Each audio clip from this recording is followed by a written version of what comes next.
Very warm welcome to one and all dear students. हमने अपने पिछले लेक्चर में बात की इंडिविजुअल डिफरेंस के बारे में। तो आज हम डिस्कस करने जा रहे हैं डायमेंशंस ऑफ इंडिविजुअल डिफरेंस, जिसमें हम डिस्कस करेंगे कॉग्निटिव एबिलिटी। तो जो कॉग्निटिव एबिलिटी है उसको हिंदी में कहा जाता है संज्ञानात्मक योग्यता। तो इंडिविजुअल डिफरेंस में जब हम बात कर रहे थे तो हमने बात की कि हर एक पर्सन दूसरे से क्या होता है, अलग होता है। तो संज्ञानात्मक का जो तात्पर्य है वो है ग्रहण करना, समझना या सामान्य रूप से किसी वस्तु को जानना। मतलब जब हम किसी व्यक्ति को, जैसे एक स्टूडेंट्स को जब एक क्लास में सेम लेक्चर पढ़ाते हैं तो हर एक के समझने का तरीका क्या होता है, अलग होता है, दूसरों से डिफरेंट होता है। तो किसी भी चीज़ को ग्रहण करने की बात हो या फिर उसको समझने की बात हो या उसको सामान्य रूप से किसी भी वस्तु को, उसने किसी की भी वस्तु को जानना है तो उसमें वो किसका यूज़ करता है, अपने संज्ञान का यूज़ करता है। तो जिसका संज्ञान या जिसका सामर्थ्य और जिसकी बुद्धि जितनी तीव्र होती है, जितना वो मैच्योर होता है, तो उसके अकॉर्डिंग वो चीज़ों को क्या है, उसके अकॉर्डिंग अनुक्रिया वो वहाँ पे रिस्पॉन्ड वो पर्सन करता है। तो संज्ञान के द्वारा जो तर्क होता है, स्मरण होता है और भाषा के माध्यम से मानसिक स्वरूप निर्माण करने की क्षमता क्या होती है, उत्पन्न होती है। जैसे हम लोग जब पढ़ाते हैं बच्चों को तो कुछ बच्चों के माइंड में स्ट्राइक करती है बात, वो उससे रिलेटेड प्रश्न पूछना क्या करते हैं, स्टार्ट करते हैं। और जब एक टीचर उनके प्रश्नों का उत्तर देता है तो वो और प्रश्न पूछता है और प्रश्न पूछता है। तो वो कहीं ना कहीं क्या है, उस पर्सन की या उस स्टूडेंट की समझने की क्षमता है, जिसमें वो उसको प्रैक्टिकल वे में अप्लाई करके अपने जो डाउट्स होते हैं उनको वो क्या करना चाहता है, क्लियर करना चाहता है। तो हर एक व्यक्ति का जो भी पर्सनालिटी होती है तो उसके लिए कहीं ना कहीं उसकी योग्यता क्या होती है, डिपेंड करती है कि कितना योग्य वो पर्सन है। उसके अकॉर्डिंग वो क्या है, अपनी पर्सनालिटी को डेवलप करता है। तो इसमें भी कोई संदेह नहीं है कि व्यक्ति की आंतरिक विशेषताओं और योग्यताओं, इंट्राएबिलिटी, जो अंदर की विशेषता है और जो बाहर की विशेषता है, उनमें क्या है, भिन्नता कई बार पाई जाती है। 100% तो नहीं बोलेंगे, लेकिन इंटरनल जो पर्सन अगर डरपोक है तो वो बाहर क्या शो करेगा कि मुझे किसी चीज़ से डर नहीं लगता है। अगर वो सक्सेसफुल अंदर से अपने आप को नहीं समझता है तो बाहर वो शो करता है कि मैं ऐसा हूँ। तो मतलब हर एक पर्सन अपने आप को दूसरों के सामने ऐसे रिप्रेजेंट करता है कि I am the best. But जब हम टास्क बांटते हैं, जब हम रिस्पॉन्सिबिलिटीज़ देते हैं, तो वहाँ से हम पता कर सकते हैं कि क्या वो पर्सन कैसा है। तो डायमेंशंस ऑफ इंडिविजुअल डिफरेंस यही बोलता है कि हम कैसे मेज़र करें कि कौन पर्सन कितना इंटेलिजेंट है या दूसरे से वो कैसे डिफ़र है। तो हम ऐसी रिस्पॉन्सिबिलिटी और टास्क देके उस पर्सन की क्वालिटीज़ और उसके डिफरेंस को जान सकते हैं। तो बुद्धि क्या है, एक सामान्य मानसिक योग्यता है, that is intelligence is general mental ability. तो मेनली आता है कि एक्चुअल में इंटेलिजेंस है क्या।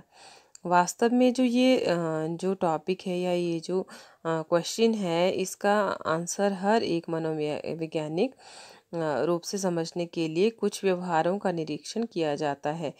तो मतलब इसको मेज़र करने के लिए स्टार्टिंग में तो ऐसा कुछ भी नहीं था कि कैसे मेज़र करें, लेकिन बाद में बुद्धि के पर काम करने के बाद साइकोलॉजिस्ट ने इसके मेज़रमेंट के फॉर्मूले भी बताए और इसको मेज़र करना भी बताया। तो बुद्धि मतलब जब बच्चों से क्वेश्चन किया जाता है कि व्हाट इज़ इंटेलिजेंस, तो जब हम वो एग्रीगेट करते हैं सभी क्वेश्चंस का तो एक आंसर निकल के आता है, to think rationally and to deal effectively with the environment. वही क्या है, बुद्धि है। इनेट भी हो सकती है और हमारी जो जनरल कॉग्निटिव एबिलिटी भी होती है वो भी क्या है, एक तरह की बुद्धि है।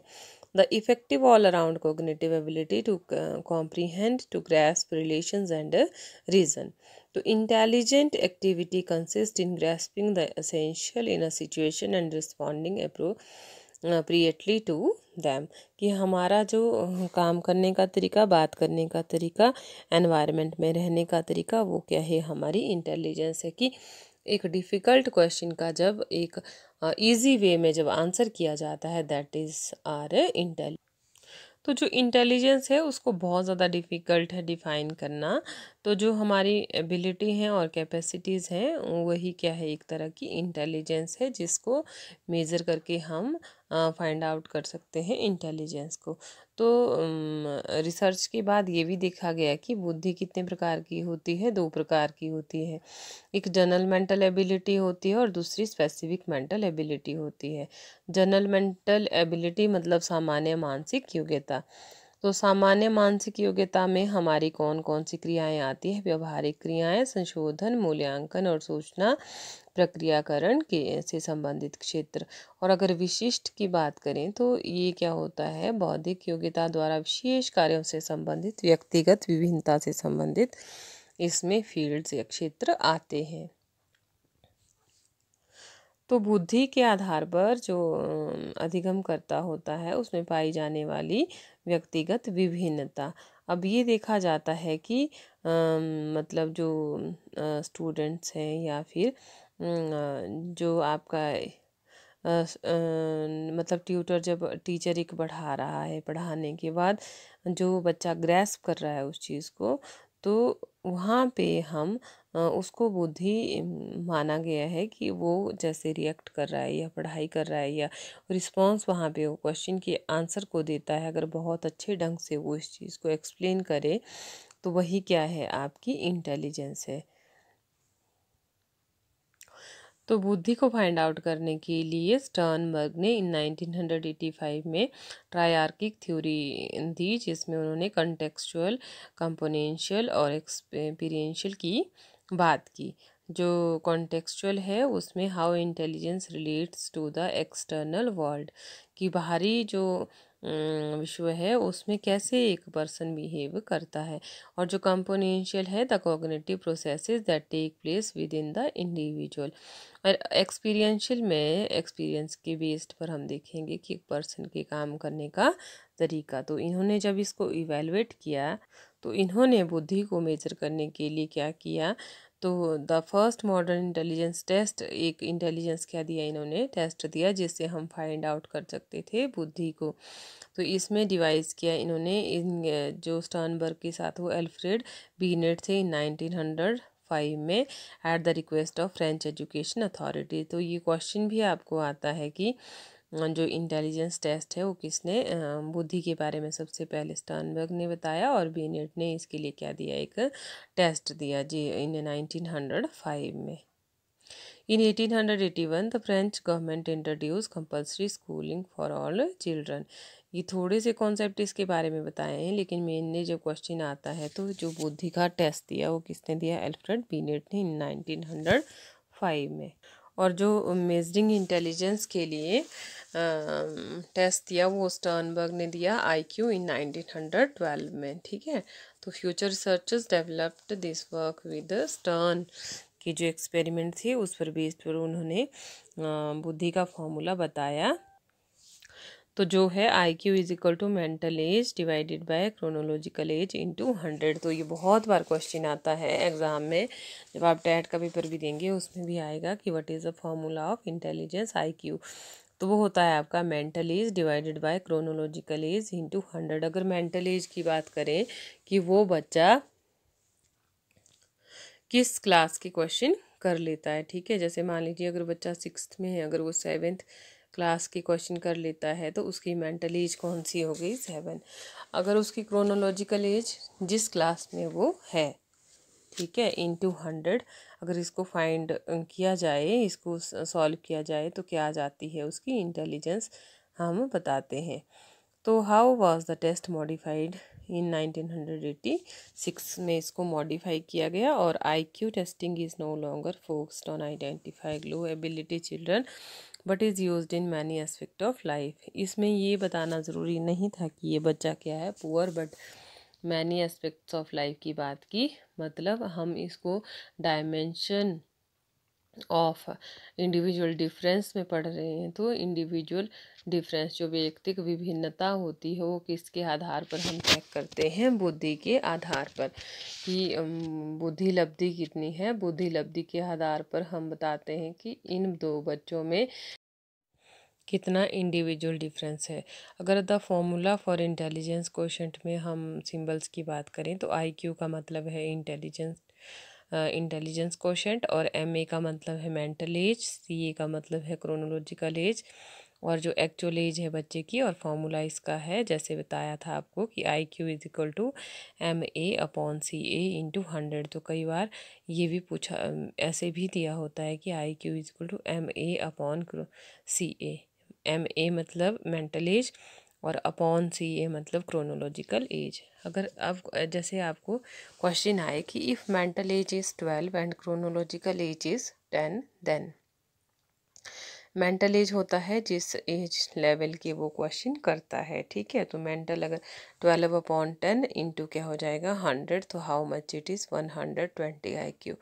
अगर मेंटल एज उसकी है 10, अगर क्रोनोलॉजिकल एज है उसकी 10, तो 10/10 इंटू 100 कितना हो जाएगा 100 IQ। अब बात आती है कि IQ तो निकाल लिया, लेकिन उस एज लेवल के बच्चों के लिए हम उसकी इंटेलिजेंस कितनी होगी, उनमें कितना डिफरेंस होगा, तो वो कैसे फाइंड आउट करें, कैसे बताएं। तो उसके लिए एक टेबल दिया गया है, वो इस प्रकार से है। तो इस टेबल में क्लासीफाई किया the children those perform more than average of their age have IQ more than 100। तो जो अच्छा परफॉर्म करते हैं उनका IQ का क्या होगा 100 से ज़्यादा होगा। And those perform less than average of their age have IQ less than 100। तो यहाँ से बहुत ज़्यादा क्वेश्चन पूछे जाते हैं कि जो एज लेवल है 120 टू 130, तो वो कैसे होते हैं, सुपीरियर होते हैं। 120 से 140 तक हिंदी में कहा जाता है प्रखर बुद्धि, और 140 से 200 तक क्या होते हैं प्रतिभाशाली, और उनको कहा जाता है आपका जीनियस, इंग्लिश में जीनियस और हिंदी में प्रतिभाशाली। और 120 130 से 140 यहाँ पे वेरी सुपीरियर, और उसके बाद आपका 120 से 130 प्रखर बुद्धि, और मतलब जैसे सुपीरियर हो गया। एबव एवरेज कितना हो गया 110 टू 120। एवरेज स्टूडेंट्स के बारे में बहुत ज़्यादा क्वेश्चन पूछा जाता है, तो 90 टू 110 कैसे होते हैं एवरेज स्टूडेंट्स। तो आपने याद रखना है सामान्य बुद्धि के जो बच्चे होते हैं उनका लेवल कितना होता है। तो 100 वाला लेवल भी किस में आएगा, सामान्य बुद्धि, कि उनकी कैसी होगी, सामान्य बुद्धि होगी। एवरेज होंगे वो स्टूडेंट्स जिनका होगा 90 से लेके 110 तक। और अगर 80 से हम 90 तक की बात करें तो कैसे होंगे वो आपके डल डल एवरेज होंगे, ठीक है, मंद बुद्धि के बच्चे होंगे। तो मॉडरेट कई बार पूछा जाता है 35 टू 50, ठीक है। माइल्ड और रिटार्डेशन पूछा जाता है तो 50 टू 70 लेवल ग्रुप आता है। तो इस टेबल को याद रखना है, और यहाँ से आपको एक एक क्वेश्चन बन जाता है, ठीक है, टैट के लिए कि 130, या तो फिर आपको मेंटल IQ का फॉर्मूला पूछा जाता है। दूसरा आपसे क्वेश्चन पूछा जाता है कि अगर मेंटल एज इतनी दी है, क्रोनोलॉजिकल एज ये है, तो आपने क्या फाइंड आउट करना है, IQ बताइए। IQ के बाद पूछा जाता है कि वो बच्चे किस एज ग्रुप, मतलब अगर उनका IQ 90 टू 110 है तो किस लेवल में वो बच्चे आएंगे, तो उनका क्या होगा, वो बच्चे किस लेवल में आएंगे, आपके एवरेज स्टूडेंट्स आएंगे। कई बार क्वेश्चन ऐसे भी पूछा जाता है कि 8 years old performs at a level of 12 years. 8 साल का जो बच्चा है वो कितना परफॉर्म कर रहा है, 12 साल। तो उसकी जो एज है मेंटल एज वो कितनी हो गई, अब 12 साल हो गई, ठीक है। और क्रोनोलॉजिकल कितनी एज का है वो 8 साल का, तो फाइंड कर दिया 150 आ गया। तो इस तरह से भी क्वेश्चन पूछा जा सकता है कि अगर 12 12 years old perform at level of 8 years. Perform कर रहा है 8 ईयर्स, मतलब उसकी मेंटल एज कितनी होगी 8 ईयर्स। और ओल्ड कितनी है, ईयर्स ओल्ड कितना है 12, तो 8/12 इंटू 100 तो कितना हो गया 66। और 12 years old perform at the level of 12 years old, तो क्या हो गया 12/12 इंटू 100 इज इक्वल टू 100। तो क्वेश्चन ऐसे भी एग्ज़ाम में पूछा जा सकता है। तो आपने यहाँ से याद रखना है कि जो परफॉर्म करता है बच्चा वो क्या होती है आपकी उसकी मेंटल एज, और जो ईयर्स ओल्ड जितनी साल का वो बच्चा हो वो क्या होता है उसका क्रोनोलॉजिकल एज। मुझे लगता है कि आपको समझ आ गया है। इंडिविजुअल डिफरेंस में बुद्धि की भूमिका की बात करें तो बुद्धि क्या करती है, बुद्धि बताती है कि समस्या समाधान की योग्यता एक पर्सन में कैसी होती है। तो बुद्धि के आधार पर हम बच्चों में डिफरेंसेस देखते हैं। तो इसके आधार पर क्या होता है कि बुद्धि संबंधित व्यक्तिगत विभिन्नताओं का आकलन किया जा सकता है। और बुद्धि के संबंध में जो डॉक्टर वेशलर हैं उन्होंने लिखा कि बुद्धि व्यक्ति की व्यापक योग्यताओं तथा क्षमताओं का एकीकरण है जो उसके उद्देश्यों और विचार प्रक्रिया को तर्कसंगत बनाती है तथा परिवेश का सामना करने में उसके व्यवहार प्रतिभाशाली बनाती है। तो इस डेफिनेशन से ये क्लियर हो जाता है कि हर एक जो अधिगम करता है उसकी मानसिक अभियोग्यता और उसमें पाई जाने वाली विभिन्न योग्यताएं और क्षमताएं अलग अलग होती हैं, इसलिए प्रत्येक अधिगमकर्ता एक दूसरे से क्या है भिन्न है। मतलब जिसके कारण क्या है इंडिविजुअल डिफरेंस वहाँ पे लाए करता है। तो डियर स्टूडेंट्स, आज के लेक्चर में हमने पढ़ा कॉग्निटिव एबिलिटी के आधार पर हम कैसे इंडिविजुअल डिफरेंस को मेज़र कर सकते हैं। तो ये क्या है, एक तरह का टूल होता है इंडिविजुअल डिफरेंस को मेज़र करने का। तो हम अगले लेक्चर में देखेंगे कि जो इंटरेस्ट है वो कैसे इंडिविजुअल डिफरेंस को मेज़र करने में हेल्प करता है। तो आज के लेक्चर में इतना ही, बाकी हम नेक्स्ट लेक्चर में बात करेंगे। Thank you so much, thanks for watching.